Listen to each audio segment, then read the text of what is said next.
Hi guys, നമ്മൾ ഈ text ചെയ്യുമല്ലോ, ടെക്സ്റ്റിംഗ് എന്ന് പറയാ.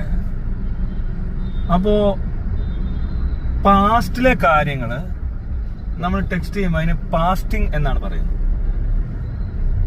ഫ്യൂച്ചറിലെ കാര്യങ്ങളാണെങ്കിൽ നമ്മൾ അതിനിപ്പോ ഫ്യൂച്ചറിലെ കാര്യങ്ങളൊക്കെ നമ്മൾ ടെക്സ്റ്റ് ചെയ്യുമല്ലോ, അപ്പൊ അതിന് ഫ്യൂസ്റ്റിംഗ് എന്ന് പറയും. പ്രസന്റിലെ കാര്യങ്ങളാണെങ്കിൽ നമ്മൾ പ്രസന്റിങ് എന്ന് പറയും.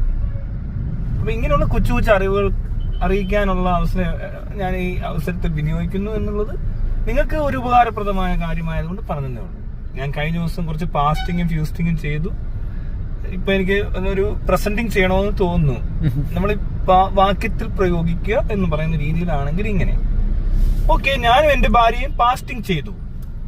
ഓക്കെ, അല്ല, ഞാൻ എന്റെ ഭാര്യയോട് പാസ്റ്റിംഗ് ചെയ്തപ്പോൾ അവൾ എന്നോട് ഫ്യൂസ്റ്റിംഗ് പറഞ്ഞു. ഫ്യൂസ്റ്റിംഗ് ചെയ്തു അല്ലേ? ആ, മക്കളൊക്കെ പ്രസന്റിംഗ് ആണ് ചെയ്യുന്നതെന്നാണ് കേട്ടത്. ഓക്കെ, ശരി, എന്ന് ബൈ ഗായ്സ്.